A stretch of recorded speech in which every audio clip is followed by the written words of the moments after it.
The Story of Doctor Dolittle, Part 5. The 13th chapter, Red Sails and Blue Wings. Sailing homeward, the doctor's ship had to pass the coast of Barbary. This coast is the seashore of the Great Desert. It is a wild, lonely place, all sand and stones, and it was here that the Barbary pirates lived. These pirates, a bad lot of men, used to wait for soldiers to be shipwrecked on their shores, and often, if they saw a boat passing, they would come out in their very fast sailing ships and chase it. When they caught a boat like this at sea, they would steal everything on it, and after they had taken the people off, they would sink the ship and sail back to the Barbary, singing songs and feeling proud of the mischief they had done.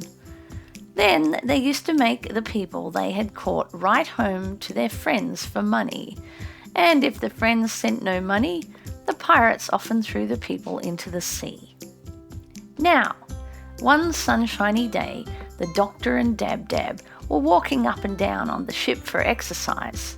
A nice fresh wind was blowing the boat along, and everybody was happy. Presently, Dab saw the sail of another ship a long way behind them on the edge of the sea. It was a red sail. I don't like the look of that sail. I have a feeling it isn't a friendly ship. I am afraid there is more trouble coming to us. Jip, who was lying near taking a nap in the sun, began to growl and talk in his sleep. I smell roast beef cooking. Underdone roast beef. With brown gravy over it. Good gracious. What's the matter with the dog? Is he smelling in his sleep as well as talking? I suppose he is. All dogs can smell in their sleep. But what is he smelling? There is no roast beef cooking on our ship. No, the roast beef must be on that other ship over there. But that's 10 miles away. He couldn't smell that far, surely. Oh, yes he could.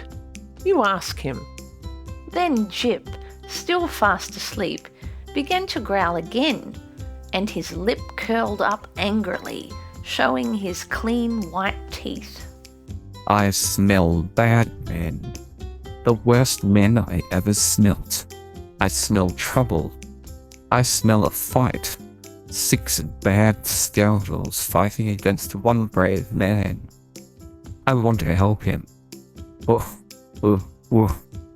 Then he barked loud and woke himself up with a surprised look on his face. See? That boat is nearer now. You can count its 3 big sails, all red. Whoever it is, they are coming after us. I wonder who they are. They are bad sailors, and their ship is very swift. They are surely the pirates of Barbary. Well, we must put up more sails on our boat, so we can go faster and get away from them. Run downstairs, Jip, and fetch me all the sails you see. The dog hurried downstairs and dragged up every sail he could find. But even when all these were put up on the masts to catch the wind, the boat did not go nearly as fast as the pirates, which kept coming on behind, closer and closer. This is a poor ship the prince gave us. Said Gub the pig. The slowest he could find, I should think. Might as well try to win a race in a soup tureen as hope to get away from them in this old barge. Look how near they are now. You can see the mustaches on the faces of the men. 6 of them. What are we going to do? Then the doctor asked Dab to fly up and tell the swallows that pirates were coming after them in a swift ship, and what should he do about it? When the swallows heard this, they all came down onto the doctor's ship and they told him to unravel some pieces of long rope and make them into a lot of thin strings as quickly as he could. Then the ends of these strings were tied on the front of the ship, and the swallows took hold of the strings with their feet and flew off, pulling the boat along. And although swallows are not very strong when only one or two are by themselves, it is different when there are a great lot of them together. And there, tied to the doctor's ship, were 1,000 strings and 2,000 swallows were pulling on each string, all terribly swift flyers. And in a moment the doctor found himself travelling so fast that he had to hold his hat on with both hands, for he felt as though the ship itself were flying through the waves that frothed and boiled with speed.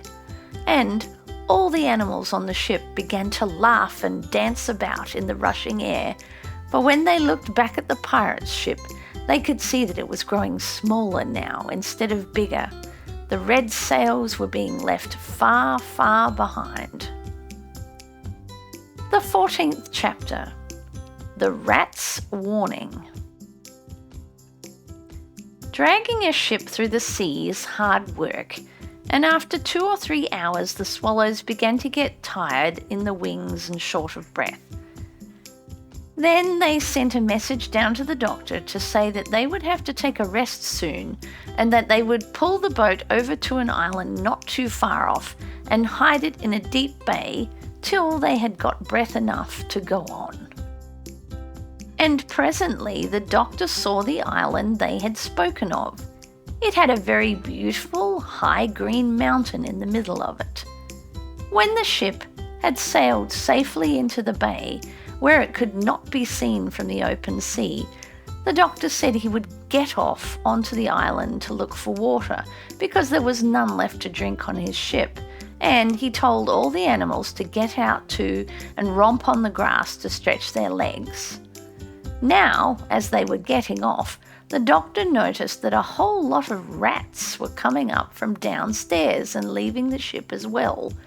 Jip started to run after them because chasing rats had always been his favourite game, but the doctor told him to stop, and one big rat who seemed to want to say something to the doctor now crept forward timidly along the rail, watching the dog out of the corner of his eye, and after he had coughed nervously 2 or 3 times and cleaned his whiskers and wiped his mouth, he said, You know, of course, that all ships have rats in them, Doctor, do you not? Yes. And you have heard that rats always leave a sinking ship. Yes. So I have been told. People always speak of it with a sneer, as though it was something disgraceful. But you can't blame us, can you? After all, who would stay in a sinking ship if he could get off of it? It's very natural. Very natural. I quite understand. Was there anything else you wish to say? Yes, I've come to tell you that we are leaving this one. But we wanted to warn you before we go. This is a bad ship you have here. It isn't safe. The sides aren't strong enough, its boards are rotten. Before tomorrow night it will sink to the bottom of the sea. But how do you know? We always know. The tips of our tails get that tingly feeling, like when your foot's asleep. This morning at 6 o'clock, while I was getting breakfast, my tail suddenly began to tingle. At first I thought it was my rheumatism coming back. So I went and asked my aunt how she felt. You remember her? The long piebald rat, rather skinny, who came to see you in Puddleby last spring with jaundice. Well, and she said her tail was tingling like everything. Then we knew for sure that this boat was going to sink in less than 2 days, and we all made up our mind to leave it as soon as we got near enough to any land. It's a bad ship, Doctor. Don't sail in it anymore, or you'll surely be drowned. Goodbye. We are now going to look for a good place to live on this island. Goodbye, and thank you very much for coming to tell me. Very considerate of you. Very. With my regard to your aunt, I remember her perfectly. Leave that rat alone, Jip. Come here. Lie down. So the doctor and all his animals went off, carrying pails and saucepans to look for water on the island, while the swallows took their rest.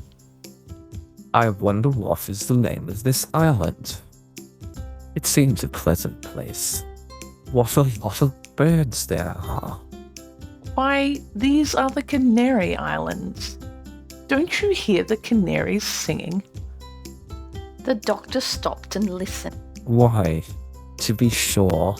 Of course. How stupid of me. I wonder if they can tell us where to find water.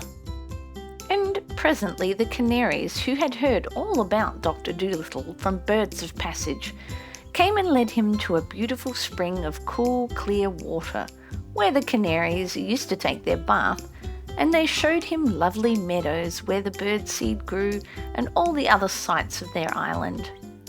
And the pushmi-pullu was very glad they'd come, because he liked the green grass so much better than the dried apples he had been eating on the ship, and Gub-Gub squeaked for joy when he found a whole valley full of wild sugarcane.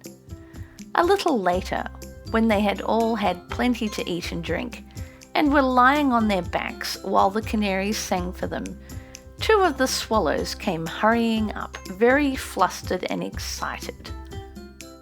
Doctor, the pirates have come to the bay, and they've got onto your ship. They are downstairs looking for things to steal. They have left their own ship with nobody on it.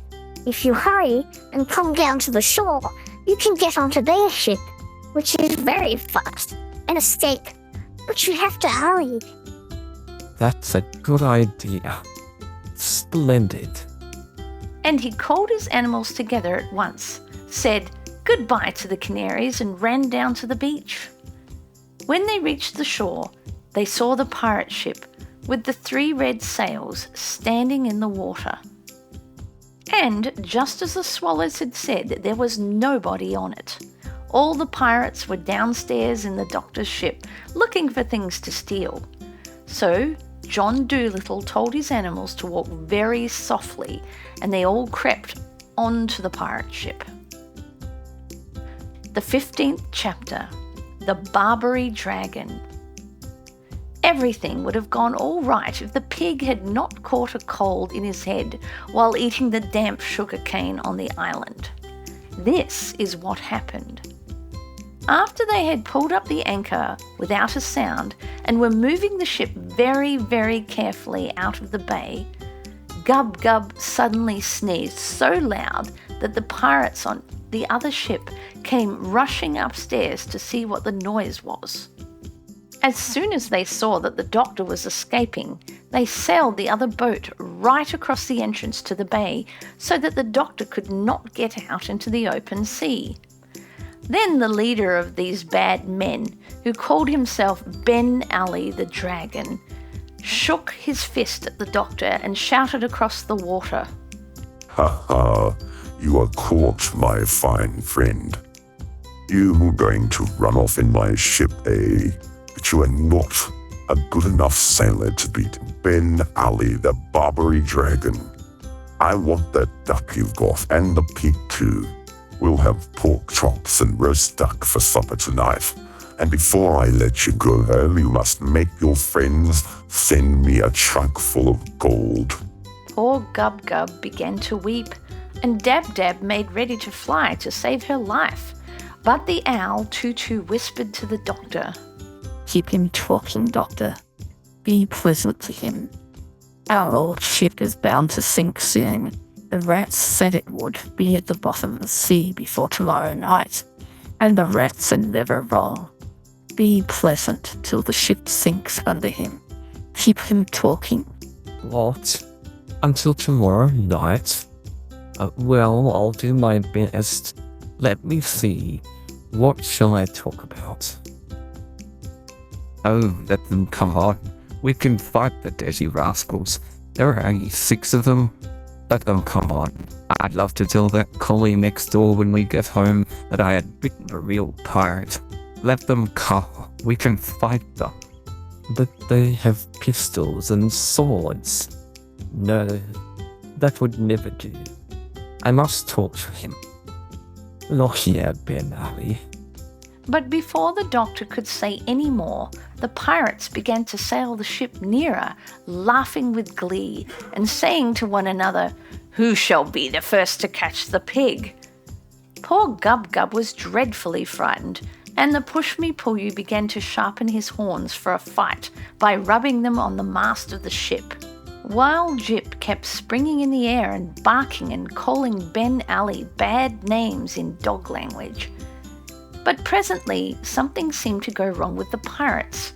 They stopped laughing and cracking jokes. They looked puzzled. Something was making them uneasy. Then Ben Ali, staring down at his feet, suddenly bellowed out, Thunder and lightning. Man, the boat's leaking.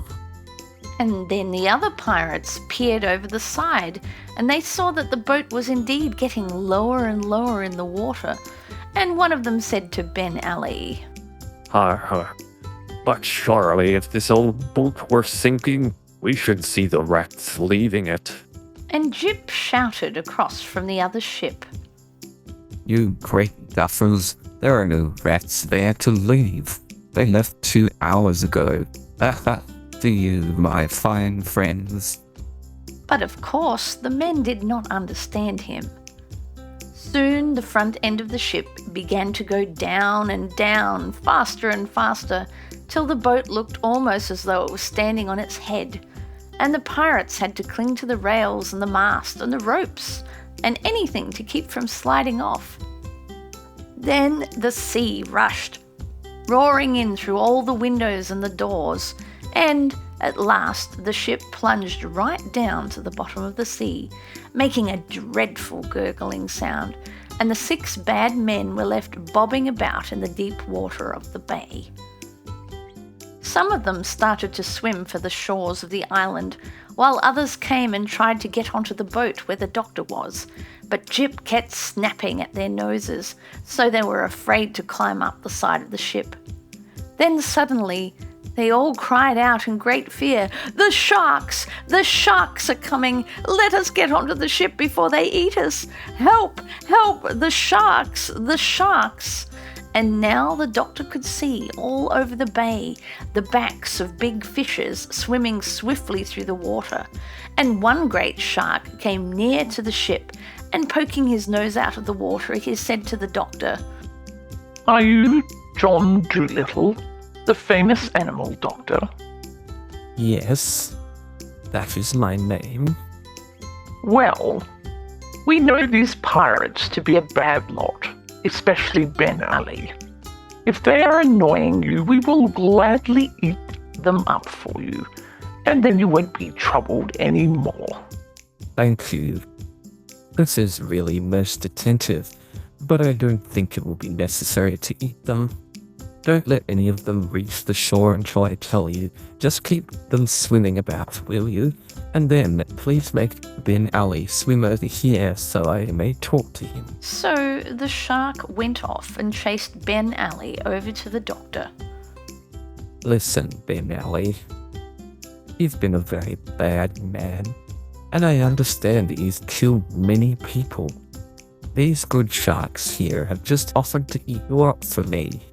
And it would indeed be a good thing if the seas were rid of you. But if you will promise to do as I tell you, I will let you go in safety. What must I do? You must kill no more people. You must stop stealing. You must never sink another ship. You must give up being a pirate altogether. But what shall I do then? How shall I live? You and your men must go onto this island and be birdseed farmers. You must grow bird seeds for the canaries. Oh, bird seed. Can't I be a sailor? No, you cannot. You've been a sailor long enough and sent many stout ships and good men to the bottom of the sea. For the rest of your life, you must be a peaceful farmer. The shark is waiting. Do not waste any more of his time. Make up your mind. Thunder and lightning. Bird seed. Very well. We'll be farmers. And remember that if you do not keep your promise, if you start killing and stealing again, I shall hear of it, because the canaries will come and tell me, and be very sure that I will find a way to punish you. For though I may not be able to sail a ship as well as you, so long as the birds and the beasts and the fishes are my friends, I do not have to be afraid of a pirate chief, even though he call himself the Dragon of Barbary. Now go and be a good farmer, and live in peace. And the doctor turned to the big shark, and waving his hand, he said, All right, let them swim safely to the land. End of part 5. If you are enjoying listening to these stories, please take the time to leave a comment, subscribe, or share with your friends.